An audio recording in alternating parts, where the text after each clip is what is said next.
Well, hello, model car fans. Welcome to the Muscle Car Modeler. My name is Revell, and this week I'm going to feature my finished here 1968 Corvette L88 Roadster. Now, this is a Revell kit I've been kind of working on. Really didn't feature too much of the actual build on this one, but I've been teasing you with it and showed you how this thing was coming out before I put the final assembly on it. But this is the finished build here. The L88 for Corvette in 68, all new body style, but this was their full-on race package that they really didn't advertise and they kind of discouraged, and it was a very limited car. The L88 first appeared in 67 and only 20 cars were made.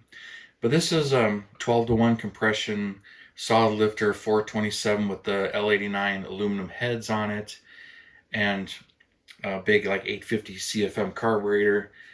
And this thing was a monster, but it was rated at 430 horsepower. That was 5 horsepower less than the L71 tricarb. There were two engines rated at 435 horsepower versus this one rated at 430.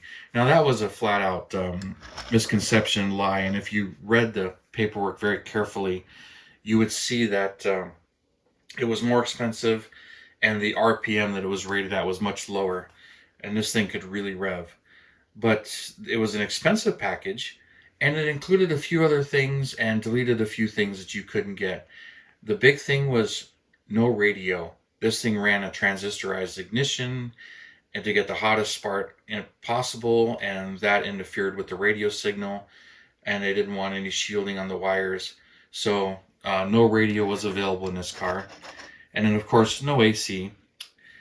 And then it only came with the manual transmission and some of the other things. The cooling package, it had an increased radiator, better cooling. They didn't have fan shrouds to start with, but fan shrouds could be added if you wanted to. And they also had the four-wheel disc brakes, but they had the J56 brakes and power brakes. They required a lot more stopping power, so power brakes were required on this car. And the J56 brakes were more of a heavy metallic lining brake pad, which was not the greatest for the street. The thing with them is they worked better when they got hot.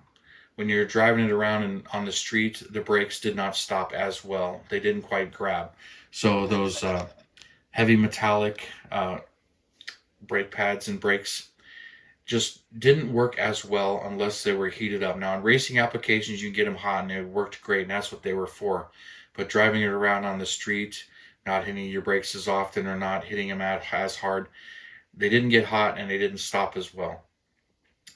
Another thing I read theory-wise when it came to the horsepower rating was, even though these things dynoed, many of them over 500 horsepower, and when you add headers, went well over 580 horsepower on the dyno, and headers were available through GM for these. But the big thing there was this was heavily discouraged, and they didn't want your rich guy who didn't really know what he was getting into buying this car and ending up with something that he can't handle. The other cars that were 435 horsepower were a bit more streetable car. They didn't quite make the power this one did, but it was not quite a race car, that one versus this one. So, and then for 68, they only made 80 of them. So it was a little bit better year. 67, they did 20. One thing I found interesting, none of the 67 L88s had heaters. All of the 68 and 69 L88s had heaters. Why, you ask? Well, that was the Federal Traffic Safety Administration had designated that all vehicles must have a defroster if they're street cars. Because of that, these were required to have heaters so that the defroster could work. So that's why all of them had heaters, and you really didn't get a heater delete option. And that was nationwide across the board.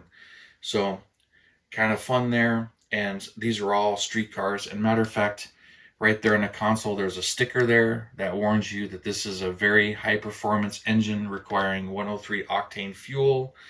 So that's what that sticker on the console is. And it's kind of cool that Revell actually provided that, even though the decal sheet in this one is really only 4 stickers. The Tonawanda engine sticker, the front and rear license plates, and that. I did add some decals from other kits in there. Also, this has both a hard top and a soft top. the L88 package didn't matter if you got a Roadster or not, and the tops, you could order the tops in any color you want. So I did the hard top, and then I did a beige soft top. I went kind of back and forth on it, looking at the specs and everything, because initially I'd forgotten that a beige top was available in 68. I was going to do either a white top or a black top. Now this British Racing Green Metallic, if this color was selected, and over 4,000 or more, this is the top two popular colors. The blue was popular, and then this one was right there. So those were the top two. Rarest was black, and there was another color, it was very rare. But I wanted to do this one in green, and I don't know why. I seem to do a lot of 68s in green, but all of the green cars had black interiors. There was no option as far as interior wise when you picked the green one. But the tan top was also listed. So you can get a tan top, a white top, or a black top. And when I saw that, I'm like, you know what? I got to do the tan top, because I was going to go with the black top. And, you know, I'll eventually get another one of these kits, and I'll do another top in another color. And I can always interchange them when I get to there.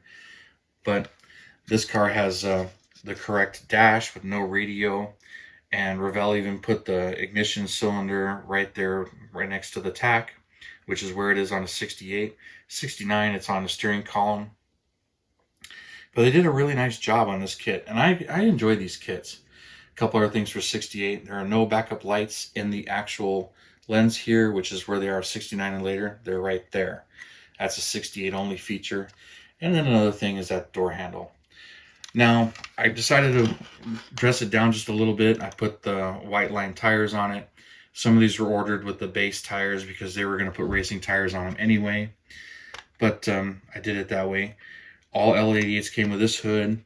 And it's even got the function, the cowl induction on it. And then the full L88 engine with no fan shroud. Like I mentioned, the fan shroud kind of hindered performance and cooling at speed, but if you were more of a street driver, the fan shroud was definitely necessary in city traffic and stop and go traffic at low speed. It helped duct the air through the radiator, but at high speed it was kind of hindered it. So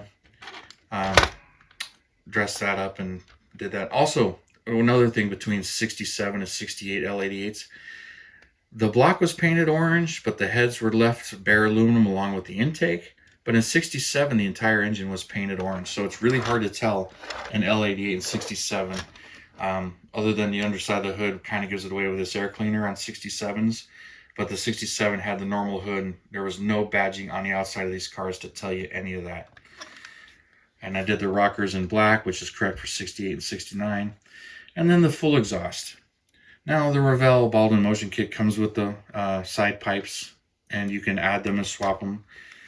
And you can cut these out, these exhaust tips right here, which when I initially painted it, I forgot to do that. And I went back and cut them out and touched up the paint before I did the clear. And then the Corvette decal right there, and then the Corvette cross flags here. Those are from later Ball & Motion kits that I added to it. And then got this hood to fit. There's just a few tiny little issues with this kit, by the way, if you're building one of these. One thing I do recommend is you can see where the channel is right there. I beveled it and tapered it a little bit just to make it easier to swing the hood on and off. You can see it right there. And that makes it real easy to put the hood on and off when you're building it, but once the inner fenders are glued in place, you can't really move it. I like to black out the entire inside of the chassis so you can't see any of the body color or raw plastic in there. And then most of it fits really well. Really not much else with there, just a little bit extra fender gaps and getting everything to fit. So that's this one. And I know in my future plans, I do plan to do a 69 Roadster, so I'll have to get another 68 kit eventually. And do some body swapping between the 68 and 69. So I'll be doing that, but there she is, and I hope the color's coming out. The camera doesn't seem to like the color. It seems to blue it a little bit, so it's a bit more green than it is blue. And I really like the soft top on here, but since Revell gives you both tops, I like to detail and build both tops. But she's a good looking car. Oh, and another thing, I was going to paint the gills here silver. Some of them are dressed up, but I was seeing a lot of the L88s were not. Apparently that was part of a dress-up option. So I left it alone on this one, but I've seen both that way. And I see more 69s done with the gills, with the silver chrome inserts in there.